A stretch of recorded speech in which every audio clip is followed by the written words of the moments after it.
23 январда Кубан Абылкасымов аттуу кыргыз жараны 37 жаштагы аялдын сүрөтүн интернетке жарыялап, жакындарын табууга жардам берүү өтүнүчү менен кайрылган. Абылкасымовдун айтымында сүрөттөгү аял Орусиянын жараны, паспортунда аты жөнү Абдылдаева Гүлнура Сүйөркуловна деп жазылган.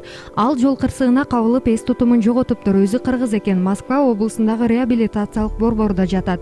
Кимдир бирөө ал келин тууралуу маалыматтарга ээ болсо мага жиберип коюусун өтүнөм. Учурда маалыматтар келе баштады, деген Абылкасымов. Бүгүн 24 январда ал өзүнө келген маалыматтар менен бөлүштү. Топтолгон билдирүүлөр боюнча Гүлнура Абдылдаева бир канча жыл мурун Орусияга иштөө үчүн апасы менен Чүй облусунан барган. 2013 жылы Москвадагы дүкөндөрдүн биринде иштеген. Бирок эс тутуму ошондой эле начар болчу. Азык-түлүктөрдү кайсы жерге койгонун бат эле унутуп койчу.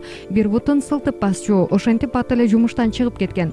Паспортумду жоготуп албайын деп аябай коркчу. Суроолорго бир туруп Кыргыз өлкөсүнөн жөө келдим десе, кээде ооруканага жатып чыктым, кээде апам сендей кызым жок деп кубалап жиберди деп түрдүү жоопторду айта берчү, дейт аны тааныган Назима аттуу кыз өзүнүн билдирүүсүндө. Абдылдаева Орусияга апасы менен кошо баргандан кийин турмушка чыккан. 3-4 жыл мурун жолдо өтүп бараткан такси сүзүп кетип, башына операция жасалган деген маалыматтар бар. Ошондой эле кырсыктан алган жаракатынан улам таяк менен басып, эс тутуму начарлап кеткенде жолдошу жана өз апасы таштап кеткени да маалымдалган. Айрым маалыматтарга караганда, ал Москвага келгенге чейин Чүй облусунун Беловодск айылында жашаган. Ал эми Аламедүн районунда бир тууган агасы жашайт экен.